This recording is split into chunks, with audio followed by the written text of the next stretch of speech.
Homebrew Wednesday. Got a few things to talk about today and also a beer to try. I've got some beer mail that I've ordered myself, a tap for the boiler, which I'll do a video about at the weekend. So a length of copper pipe for the hop strainer. Got that off the plumber from work for free, which was handy. I've dry hopped the two kits today. The kit that I split, one's had a whole chili cut up into it with the seeds and also some Amarillo hops, about 30 grams. The other one, the coriander, had 15 grams of coriander crushed up and the leftover Dana hops. That's been put into them tonight. I have, what else have I done? I bottled the Black Pearl yesterday, and on 6 bottles we had vanilla extract in it, which didn't really taste very vanilla-y, if I'm honest, so I can't really see it coming out very much.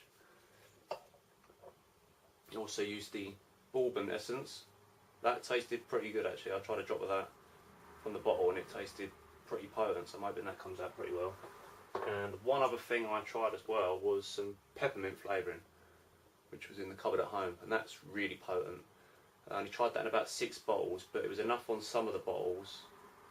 I think I tried a little bit in a bit that was left over in the fermenting vessel. It just takes the edge off the bitterness of a stout, but there is a point where it can go too fast and taste like black mouthwash, which wasn't nice. But hopefully I've got it right, and it'll just take the edge off the stout. Also in 2 bottles, put some powdered xanthan gum.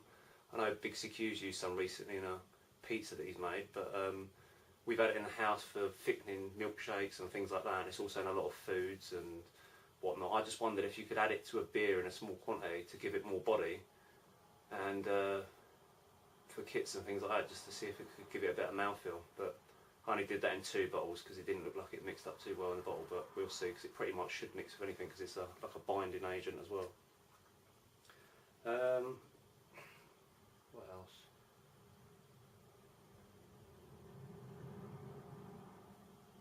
I've got to test the boiler out at the weekend. Once I've put I'm going to test it out before I fit the new tap, just to check that it can get to a rolling boil and that it works properly, because once the tap's fitted, that is going to void the warranty, and fitting a new tap to find out it's not working already might not be too great. So I was going to test that it does work first of all, and if it gets to a nice rolling boil, then I'm going to cut it out, which I've also ordered a Q-Max cutter. I know a lot of people have been using the step drills and that, but this one you just put 2 halves in, one on one side, one on the other, use an Allen key to tighten them up, and it slowly punches through.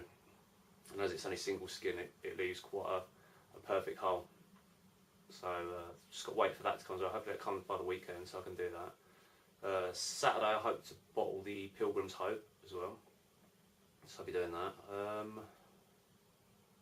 I'll do a little video of, not of me bottling, but of the setup that I use, because bottling's pretty boring. I do find it quite a chore. Sometimes it makes me wonder why I even brew at all when I'm bottling, but if I had the opportunity to keg, then I would. What else? Well, I've also ordered some more beer. I've got a Bavarian Weiss beer recipe pack from Brew UK. That came today. That's got 2.5 grams of wheat malt extract, 44 grams of Hallertauer Mittelfrüh hops, and I've got if I can find it, a liquid yeast.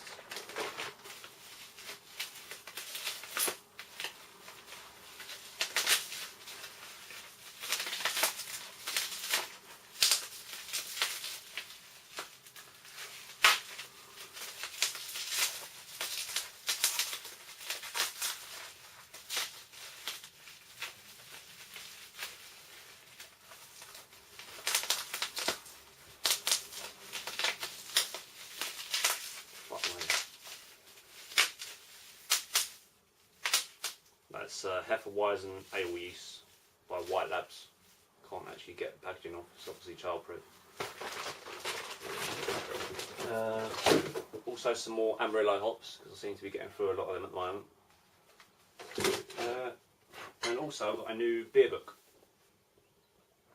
which is pretty good. I haven't read an awful lot of it yet, but it's got some beers that well, I haven't even heard of, so it's quite a good thing to find a book that's got some interesting ones to seek out.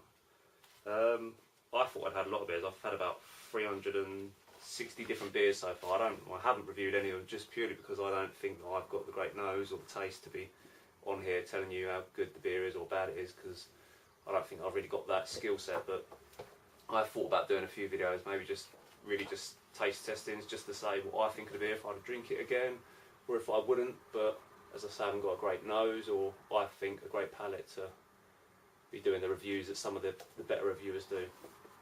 The bloke who wrote this book, I emailed earlier on in the week to ask him about beer magazines in the UK, and he did say that obviously it's a factor of money, and that the ones in America are obviously paid by advertising from the bigger breweries and that.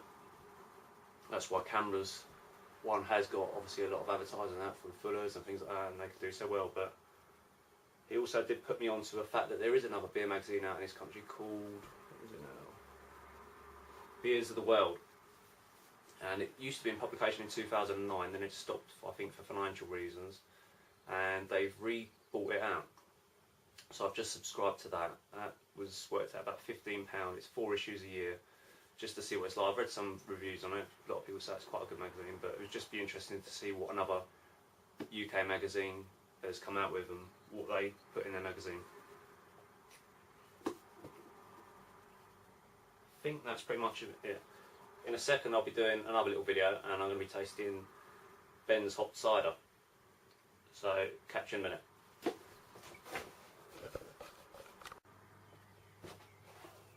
Right, at the weekend I was fortunate enough to meet up with brewmaster Ben and Homebrew, and we went to the brew shop in Farnham, which was quite an experience. There's far too much stuff I could have spent my money on, but no doubt I would have got in trouble with Mrs. So I did a beer exchange with Ben while I was there, and with Homebrew. I'm going to try Ben's cider tonight, see what that's like. I've recently done one myself with Amarillo hops, and I have to say I wasn't impressed with my own version. I don't know whether I used too many hops. I used 50 grams for the 5 litre, and it has only been in the bottle 2 weeks. It's undercarbed and maybe it needs a little bit more time, but I can't say I was overly impressed with my own, but I'm hoping good things from Ben's after I saw Darren's review the other day.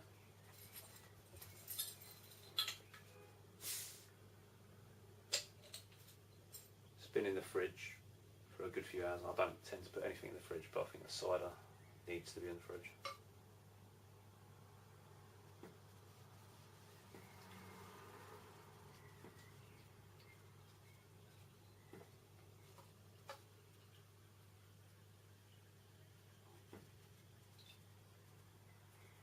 Carbonation, my nice Otley glass, great brewery. Darren would agree with me on that. They make some lovely beers. You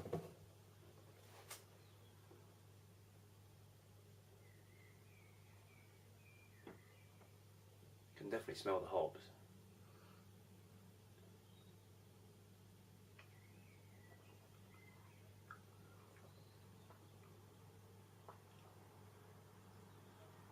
That's good. It's a lot better than mine. A lot better. I don't know what I've done wrong with mine. I noticed in your other video, Ben, that you've used glycerin and pectolase. I think that was in the Cascade cider that you did, if I'm right, if you did that one before. But I've never used either of them in my turbo ciders, and they've always come out alright, but there's something, I don't know what it is. This is just better.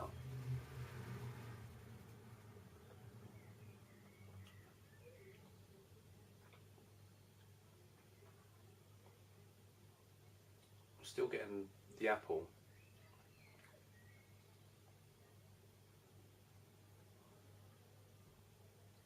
Right on the end, but the hops are not overpowering. I think with mine there's possibly too many hops in there. The lack of carbonation is just making them shine through too much. Mine tasted very much of like, I don't know, like a tropical fruit drink, and it tasted a little bit thin. Maybe the alcohol content and too much sugar in mine has thinned mine down a bit. Mine came out about 7.5% because I added extra sugar to the apple juice itself. I think this is about 6.5, I think, on Ben's. But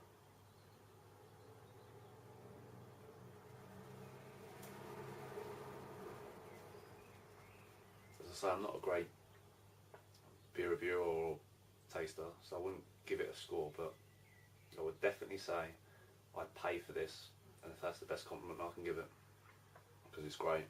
It's very refreshing, it's nice and crisp, carbonation is just right, it's perfect. Little bit hazy, but then I'm not too fussed about that. It has been in the fridge for a while, and to be honest, I drink my ciders cloudy as well. I'm not, you know, I don't care really what it looks like, it's all about the taste at the end of the day.